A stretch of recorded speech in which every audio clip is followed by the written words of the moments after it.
Join the team. Hey team, it's McGuire Review, and today we're going to take a look at a brand new one from Wizkids that is called Dungeon Scrawlers. Now this is a brand new title that's going to be coming out. It is a Dungeons & Dragons IP branded game, so it's official Dungeons & Dragons. Dungeon Scrawlers Heroes of Undermountain. Now this you will see is a preview box. So your copy, when you buy a copy, will not look exactly like this. You won't get a little box like this that says preview box, obviously. What you will get is what is inside. Now, I did receive, there'll be a couple other things in here that I'll take out and set aside that's part of the preview box. But this is what the box looks like. Nice thick cardboard, well-made box. They really have upped their quality of their boxes as well, kind of across the board. 15 minutes, 10 plus, and 2 to 4 players. So this one is a quick one. Fun little gateway. I think about anybody would like a game like this, and you'll see why. I mean, you're literally just taking a pen and scribbling your way through these dungeons and gaining treasure, fighting bosses. First one of the bosses scribbles it out as the winner. But it's pretty fun the way that it works and the way that it's scored. Okay? So you've got your little rule book here that is included. It's extremely short. I mean, the rules are literally pick up the pen and scribble your way through.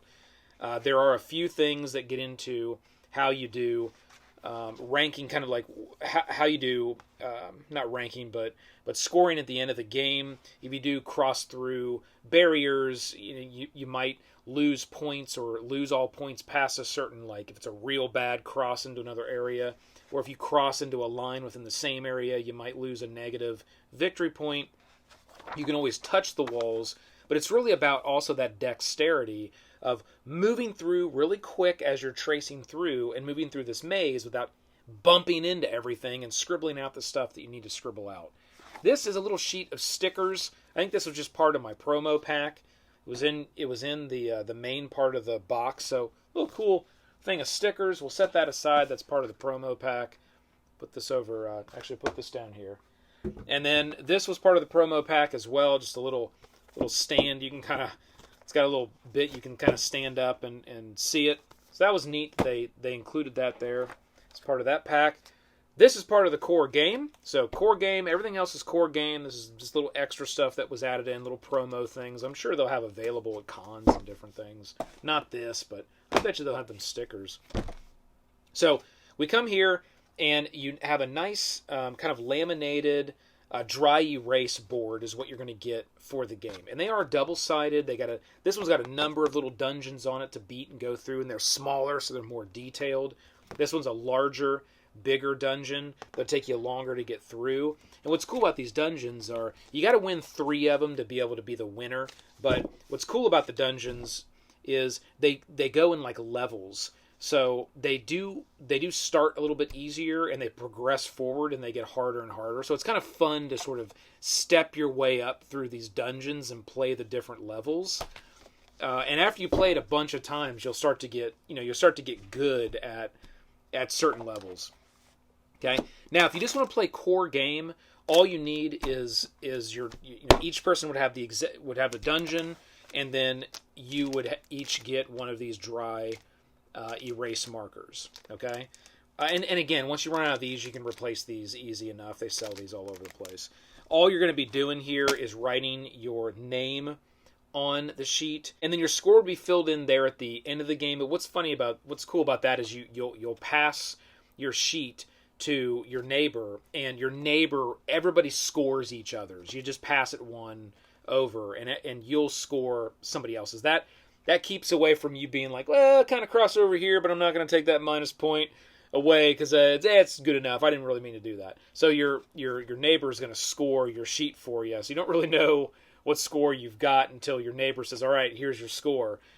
And it's very, very easy to score it when you go through here. And it shows right down here at the bottom exactly how to do the scoring. All of these icons are 1 victory point. It even shows you how to get the point. Some things you can just like make your line through. Some things you have to scribble, like you have to fully cover and scribble all the way out. And the pen can never leave the board. So it's like pins down, and then you start, and then it's as fast as you can go through. And I'll give you an example here. And then you have to make sure that you're tending to those icons the right way. So anything that's pretty much like a picture icon, you basically have to scribble the whole thing out. Anything that's a squiggly or a little line or something, those are called spells. These little purple things that you'll see, various different shapes, those are spells. You just have to trace them for whatever they are. If you've got the little rune stones, you'll see different rune stone rooms. You have to just basically go from the lowest number to the highest number. So you have to enter the room and go 1, 2, 3, 4, 5, 6, 7, 8. You'd have to just go in order. And every 3 of those stones that you get in the right order and tracing is worth a victory point. And then once you get to the boss will always be the largest icon on the sheet there. Again, the boss, you have to scribble the whole thing out so nothing is showing. And then that's worth 4 victory points. And it's the first one who gets that boss scribbled out. It would be then, okay, pins down. Doesn't mean that's necessarily the winner, because you have to go through and score, but that person definitely will get the 4 victory points. And then you would go through and score and see, well, even though that's the first person that gets to the boss and scribbles it out and pins down, doesn't necessarily mean that person will win. They could have been flying through and just screwing up everywhere, just in a frantic dash to get to this boss. Or they might have taken... there's a lot of people that, and I'm one of those people. I can look at puzzles like this and very quickly find the most efficient route to get from point A to point B, if there are multiple ways to get from the start to the finish. So, you may be looking around the table and seeing that someone is almost there, and you may choose to take a route that might be shorter, with less stuff, to be able to get to that boss quicker, because maybe you think that 4 points might make a difference and win you the game. So that is the basic game. All the rest of these components you don't have to use if you don't want to. You can just play the game that way. Now, if you want to, you can add on your character classes. You have the Ranger, the Wizard, the Rogue, the Barbarian, and the Cleric. You have all 5 of the core classes there, kind of in the D&D realm. And you can use these, and each person can take one. You can pick one, or you can do them random. And they each have a little bit of a different ability. So, for instance, the Ranger, exotic plants you collect are worth 2 victory points instead of 1. Right? The Rogue, you only need to touch a treasure to collect it. Just draw a line through it, versus scribbling the whole thing in. The Wizard, instead of tracing a spell to cast it, you may draw a small circle inside it. So instead of tracing the whole entire spell, you just continue your line, draw a little circle, and continue your line. This makes it a little bit faster. The Barbarian, when fighting monsters, you only need to cover their head to defeat them. That's, I feel, very powerful, because a lot of the covering something up fully and scribbling the whole object out is what takes the most time in this game. And the Cleric, when collecting artifact fragments, you can connect the stones in any order.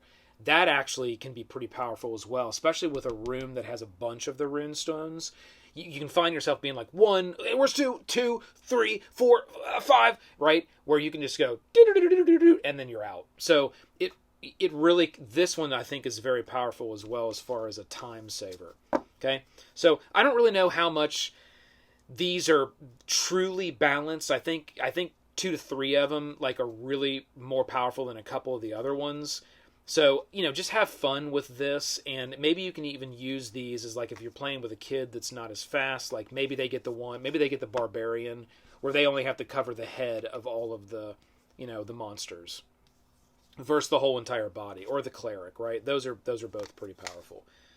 That's how the classes work if you want to use those. There's also another little thing called these orbs that you can get. You just make 2 stacks out there, and you do put them in order. There's a first, second, third, and fourth, and they are worth different victory points. So the first person that you have to play a dungeon that has the orbs as well. The first person that gets can fill in a blue orb. If you're the first person that does that, you reach out real quick and you grab it from the stack. So that's kind of fun as well, because you might have 2 people that are really close. It's the first one who grabs it. And if you are the first one, you get 5 victory points at the end of the game, and it just continues to go down to the stack, with the lowest being only 2 victory points. And the pink works the same way. It's just another little mechanic to add in a little bit more of a little dexterity thing as well, if you want to. And then the last extra little thing you can use if you want to when you play are these keys.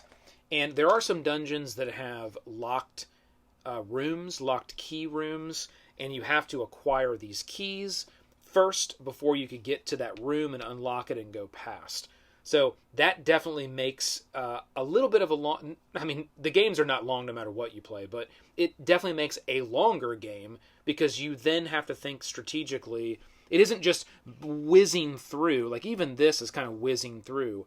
This is where it really stops kind of whizzing through, and you need to think a little bit more because there's certain paths you're not going to get past without one or a number of these keys, and you're going to have to get these keys first to be able to get past a certain area. And the keys might run out and you may not be able to get the key that you need, and then you just got to back up and go a different path. Okay, so let's do a quick little that's the whole game. It's that easy. Let's just do a quick little run through here, and I'll show you how this works. So I'm going to put it here. I'm going to start the game, write my name here, Josh. Okay, now I'm ready to go. And everybody would start, so you put your pin down on start. And again, it never can come up. If it comes up, it's game over for you. All right? So I'm looking and I'm thinking, all right, do I want to go right or left? Or this, I can go straight as well. I got a spell and a treasure here. I got a couple enemies here. I got a rune word here. So every 3 is worth 2 victory points. So this is worth 2 victory points. This is worth 2. This is worth 2. So that's all the same so far. But then this right here feels like a pocket of points. So you know what? I'm going to go this route. It's probably going to take a little longer, but I got all kinds of stuff going on over here. So that's the route I'm going to choose. So, and then somebody says, go. You go. You go over here. Okay. It's 1, 2, 3, 4, 5, 6. Out of the room. Have to cover the whole goblin. Have to cover the whole goblin. The whole treasure chest. Okay, now I'm out. Then I have to trace the spell. Cover the chest. I'm out. I go 1, 2, 3, 4, 5, 6. Come out. Cover this guy. Cover that. And you have to deal with every single object in the room or you lose victory points. Okay? So, going to this big one now. 1, 2, 3, 4, 5, 6, 7, 8, 9. Oh, that was a killer one. Coming out, coming in. All right. Trace the whole spell. Come out, cover this. Trace the whole spell. And get the goblin. Get the goblin. I'm going to go this way. I'm going to hit that. Hit that. Hit that. Trace that. Trace that. Come on. All 3 of these. And I'm, and I get here. Now the whole boss has got to be covered. Okay. No sloppiness. All right. And I'm done. Okay. Now you can see that's how fast a round will go. And everybody around the table is doing that. And then once it's pins down, you'll pass it, and then somebody would score this. So they'd go through and they'd say, all right, the first thing I like to check for is, are any of these lines sloppy and jump into a different... Oh, I hit that a little bit with my hand. Are any of these lines sloppy and jump into a different area or cross over and back in? No, that's clean. So there's going to be no negative victory points here. So you get 3 for each proper. So it's you got to trace it, make sure they did it right. 1, 2, 3, 4, 5, 6. Yep, so that's 2 points. And then you're at 2, 3, 4, 5, 6, 7, 8, 9, 10, 11, 12, 13, 14, 15, 16, 17, 18, 19, 20, 21, 22, 23, 24, 25, 26, 27, 28, 29, 30, and got the boss. So they're 34. So the total points is 34 for this first round for Josh. And then you'd see if you won or not, right? So you could stop right there and just play one game and be done with it, but nobody wants to do that. I mean, you saw how fast it is, so you might as well, you could play through all 10 dungeons if you wanted to. It's just a really cool game. I mean, it's got this race aspect, but it's also got the dexterity and the drawling aspect as well.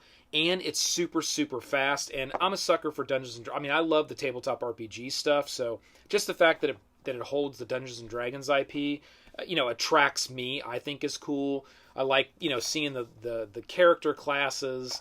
I like seeing sort of the different, bosses and little monsters that are littered through here where you'll be like, oh, and there's some cool stuff if you know the Dungeons and Dragons lore that you'll find in here as well that I thought were nice little Easter eggs. So that is Dungeon Scrawlers. If you see this is another one that I definitely recommend for a super fast, super easy game.